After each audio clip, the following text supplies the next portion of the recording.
E aí, pessoal, eu de novo, professor Eduardo Venzelbrião, ok? Então, aula de hoje nós iremos tratar sobre escalonamento de processos, ok? Então, escalonamento é um tópico muito importante no estudo de pesquisa de sistemas operacionais. Qual é o algoritmo que vai selecionar aquele processo que vai ser executado. Então, existem várias políticas de escalonamento. O escalonamento é necessário porque o número de recursos computacionais no CPU é limitado. Então, dessa forma, nós temos que selecionar qual é o melhor processo a ser executado naquele dado momento. Para aumentar o nosso throughput, o que significa isso? É a vazão, né? É a forma que nós vamos deixar o nosso processador ocupado. Então, nós temos dois tipos de processo. Temos processos do tipo CPU bound, que é que ele gasta a maior parte do seu tempo com cálculos, com processamento. Tá? Um exemplo seria um programa de renderização, ele é mais voltado para cálculos matemáticos, enfim. E nós temos o I/O bound, são processos relacionados à entrada e saída.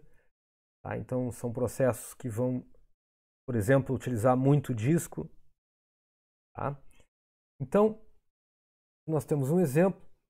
Esse exemplo aqui, a letra A, significa que nós temos que a gente chama de execução ou surto longo, né? Em inglês nós utilizamos o modo burst, então seria um burst longo do uso de CPU. Então seria um processo, no caso, orientada a CPU bound. E a letra B é um I/O bound, tá? Porque nós temos pequenos surtos de CPU, pequenos surtos de processamento, mas a parte onde não há surtos é justamente a espera pela entrada e saída. Tá? Então, um processo ele tem esse ciclo aqui, né? Nós realizamos comandos como carregar registradores, adicionar registradores, né? Pegar dados da memória, adicionar dados da memória. Quando acontece uma leitura de arquivo, eu saio de um burst, uma rajada CPU, e eu passo por uma rajada, digamos assim, um surto de entrada e saída. Porque eu estou fazendo um read aqui. Terminou o meu read, volta a fazer, né, volta a executar comandos voltados à CPU. Depois nós entramos no write to file, que significa que eu vou escrever alguma coisa no arquivo, e dessa forma volta-se a ter um surto de entrada e saída, e assim por diante. Então o processo, basicamente, ele tem, né, esse tipo de chamada. Aqui tem um exemplo, né, de escalonamento, podemos dizer assim, basicamente um modelo de escalonamento. Nós temos um processo que está chegando, temos uma fila de entrada, aqui nós teríamos um algoritmo que vai fazer a admissão, que vai selecionar esse processo. O processo vai entrar na memória, vai fazer as suas execuções, no caso, aquele vai ficar alocado na memória. Quem vai fazer a execução teria aqui um CPU scheduler, né? Então nós temos dois tipos de escalonamento, um escalonamento que vai selecionar entradas de processos que estão sendo alocados na memória, e outro escalonador, que seria realmente escalonador que utiliza uma política para selecionar os processos a serem executados. E aí temos um terceiro escalonador, que seria justamente qual é a política que eu vou pegar pedaços, né, de programas que estão no meu disco e alocar na memória. Tá? Então, nós temos aqui alguns exemplos. Quando escalonar, como escalonar. Tá? Nós temos o CPU. A CPU tem diversos tipos de processos. Nós temos CPU Bound Process aqui, que seria, por exemplo, calcular o algoritmo de um jogo. Tá? Depois nós temos um I/O Bound Process, seria esperar pela entrada de um usuário. Aqui nós temos uma renderização 3D do mundo, né? Como é que seria? Seria basicamente processos que tenham CPU, cálculos matemáticos, e também a escrita no vídeo, né? Então seria um híbrido. Quando um novo processo é criado, tá? Nós já vimos que tem que executar o processo pai ou filho é uma escolha do escalonador. O escalonador é que vai selecionar. O Linux, o filho sempre é escalonado antes do pai, depois de um fork. Então ele usa esse tipo de política. Quando o processo termina, a OCP ficará ociosa, sem desempenho útil. Então, nesse momento, é que nós temos que escalonar para aumentar a ocupação da CPU. Quando o processo inicia por espera de entrada e saída, a gente tem que tornar esse processo bloqueado e já chamar um outro processo para preencher esse processador, porque nós precisamos tornar a CPU com uma carga precisa ficar ocupada. E quando a operação de entrada e saída é completada, também precisa urgente do resultado das operações de entrada e saída. E esse processo que fez essa chamada de entrada e saída, ele tem que sair do bloqueado e voltar para o estado de pronto, para estar pronto para o escalonador. Então, esses são basicamente, nós já tínhamos visto isso na aula passada, nós estamos voltando. Existem algoritmos não preemptivos e preemptivos. Não preemptivos é aquele que executa do início ao fim, sem interrupções. Isso acontecia lá nos anos 50, 60. É interessante nós falarmos nessa aula algumas características desses algoritmos para nós podermos enxergar como a preempção é importante. Então, o processo, depois de escolhido, o escalonador, ele vai executar até ser bloqueado pela entrada e saída ou terminar.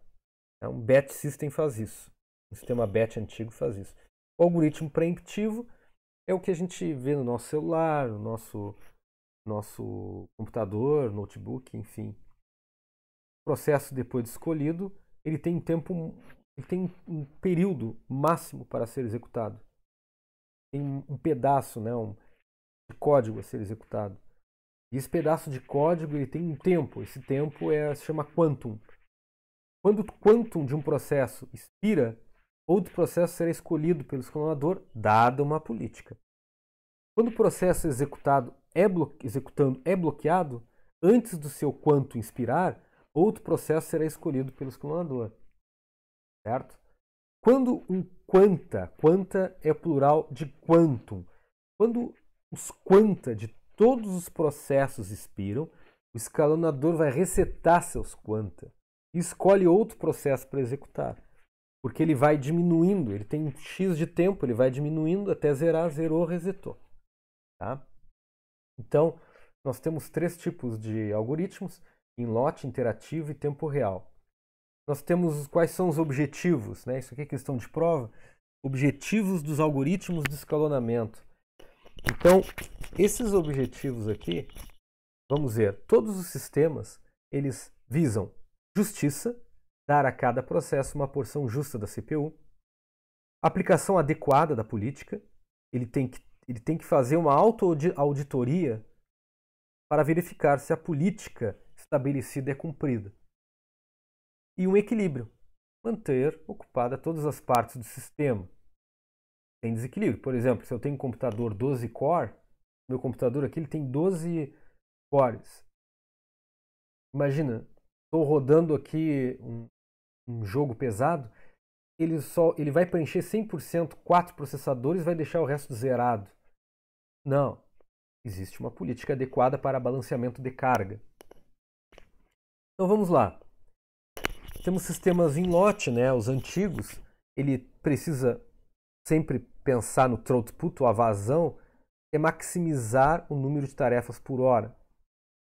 O tempo de retorno também é importante, porque ele tem que minimizar o tempo entre a submissão e o término desse processo. E a utilização do CPU também. Ele tem que manter a CPU ocupada o tempo todo. Os sistemas interativos, aqueles que ficam esperando pelo usuário, é o tempo de resposta, que é responder rapidamente às requisições, e proporcionalidade, satisfazer as expectativas do usuário.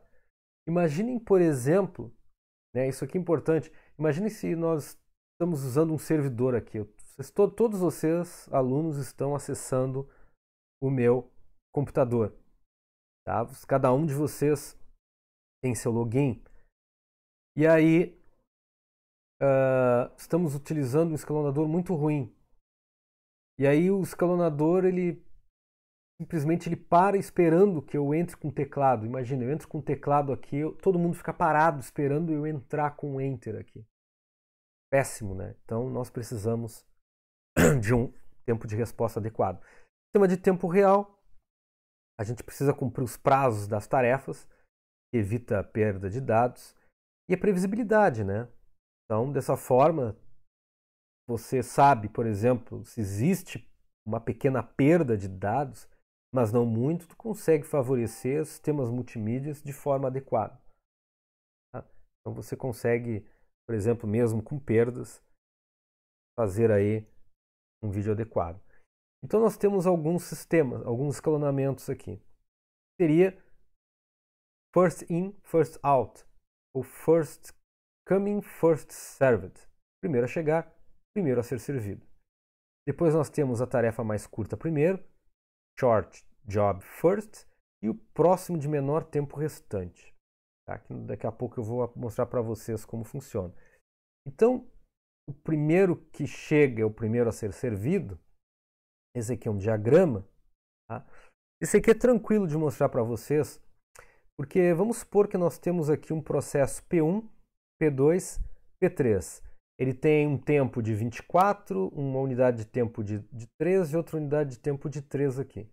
A ordem de chegada é P1, P2, P3. Todos no tempo zero. Todos foram no tempo zero. Aí o escalonador vai lá e escolhe. Bom, eu vou escolher o primeiro a ser servido. Ele foi pegar o P1. O P1 ele executou todos os 24 lá. Depois ele pegou o P2, executou todos os 3 unidades de tempo e depois pegou o P3 com 3 unidades de tempo. Nós temos o tempo total de 30. O tempo de espera de cada um, P1, não teve nenhum, não esperou, ele foi o primeiro a ser servido. O P2 demorou 24 e o P3 27. Então a média do tempo de espera, somando 0 mais 24 mais 27 dividido por 3, deu 17. Então só para a gente analisar. Então o tempo de espera é o tempo que o processo espera para usar a CPU. Certo? Então esse é um escalonamento. Agora vejam como a ordem de chegada ela altera alguns fatores. Né? Vamos supor que a ordem é P2, P3 e P1. O mesmo algoritmo. Algoritmo sem preempção. P1, P2 é 3, P3 é 3 e P1 é 24. Veja que o tempo de espera aqui de P1 é 6, P2 é 0 e P3 é 3. O tempo médio de espera, se nós formos ver, o tempo que eles esperaram é de 3. Vejam que antes era 17, baixou para 3, apenas alterando a ordem dos processos. Ou seja, a política de escalonamento aí, ela alterou completamente o nosso cenário. Certo? Só para vocês verem. Bom, então, vamos olhar nesse não preemptivo aqui, que é o shortest job first. Tá?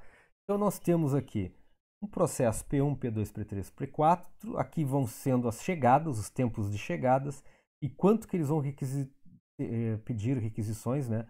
O tamanho de execução na CPU. Certo? Isso é difícil de fazer, porque tu não sabe exatamente quanto um processo vai executar. Mas existem algoritmos que podem ajudar, né, graças à quantidade de instruções, podem desenrolar loops por dentro do programa e dessa forma ter uma estimativa. Tá? Mas isso aí, o tempo da CPU, a gente não sabe exatamente, não se sabe a priori isso. Tá? Bom, vamos lá então. Primeiro que chegou na chegada foi o P1. Então tá lá, process list 1.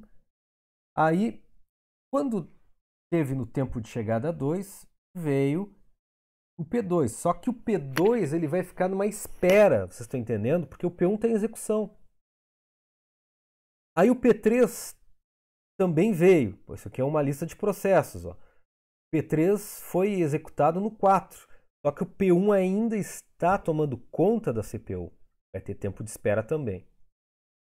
Aí o P3, né, o P2 está no 2, o P3 está aqui. Aí o P4 foi lançado no tempo 5. Tá? Então temos uma lista de espera, todos esperando pelo P1. Aí o P1 terminou.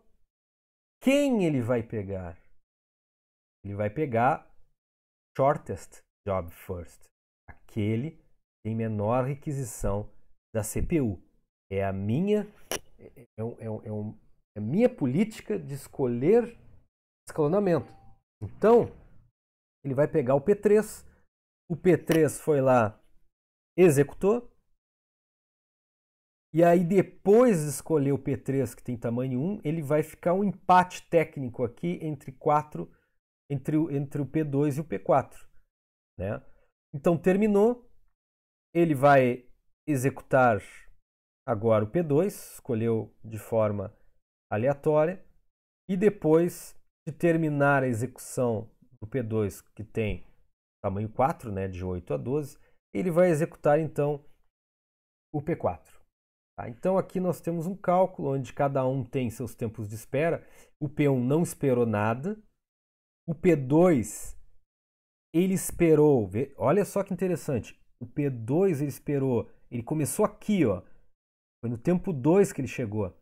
Ele foi executado. Só que ele não conseguiu entrar na CPU. Então, P2, eu tenho 1, 2, 3, 4, 5, 6. 6 unidades de tempo até ele começar aqui. O P3, ele começou aqui. Então, ele esperou 1, 2, 3. Só 3 unidades de tempo. Tá? Então, aqui nesses P1, P2, P3, P4 em vermelho, são os momentos que eles chegaram e a nossa contagem de espera é desde os momentos que o processo chegou até o início da execução. Então, o P4 ele começa com 1, 2, 3, 4, 5, 6, 7. 7 aqui. Ó, tá? Tempo médio de tempo de espera aqui deu 4. Tá? Aqui seria o preemptivo. Veja que interessante. Tá? E vamos mostrar como seria o preemptivo nesse caso. Exatamente a mesma lista.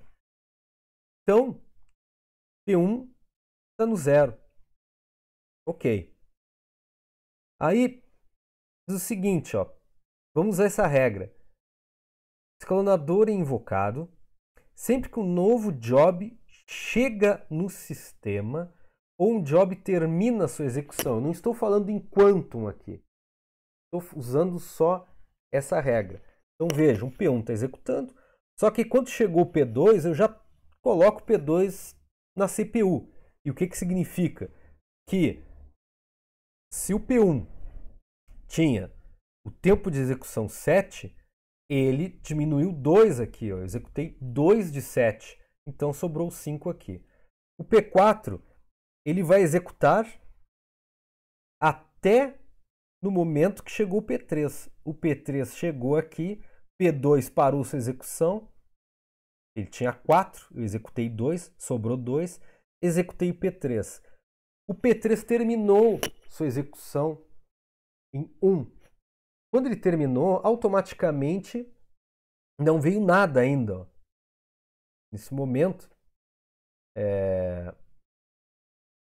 o tempo chegado é 5. Eu vou começar a executar o 5 no caso do P4, só que tem detalhe, eu vou pegar o menor que sobrou aqui. E o menor que sobrou aqui é 2. Ó, é o P2 aqui. Então eu vou pegar o P2 e vou executar o P2. Ó. Quando eu terminei de executar o P2, eu chamei e vou escolher qual o menor desses aqui. E o menor desses aqui é o 4. Executei todo o 4 e agora chamei o P1. E dessa forma, o que aconteceu? Nós diminuímos o nosso tempo de espera de 4 para 3. Isso aqui é interessante porque mostra como funcionaria o preemptivo sem uso de quantum, apenas chamando, invocando o escalonador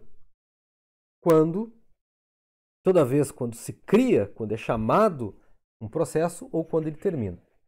Tá? Então fica aqui nossa observação. Tá? É um algoritmo que pode ser utilizado tanto no não preemptivo quanto no preemptivo. Tá? Depois nós temos aqui um outro algoritmo, mas isso aqui fica só a cargo de um cargo aí de conhecimento. Ele chama de Highest Response Ratio Next, tá? HRRN. Ele tenta eliminar a desvantagem do SJN, né, relacionada a tempo longo. Então ele tenta modificar, no caso, tá, o tempo de espera afeta a taxa de resposta, que é o escalonamento. Ele modifica o seguinte: ele usa isso aqui em parênteses, tá, pessoal? É que aqui está errado. Ó. Seria W mais E e um parênteses aqui fecha aqui, porque E dividido por E igual a 1. Não ia servir para nada. Então, ele faz esse cálculo com base da espera e com base da execução. E aí você altera esse valor no processo. É isso que ele faz. Tá? Só que para fazer esse cálculo ele demanda mais overhead. Tá? Demanda mais, digamos assim, mais cálculos. Tá? Bom, pessoal, então na próxima aula eu vou mostrar um pouco sobre escalonamento em sistemas interativos. Ok? Até mais.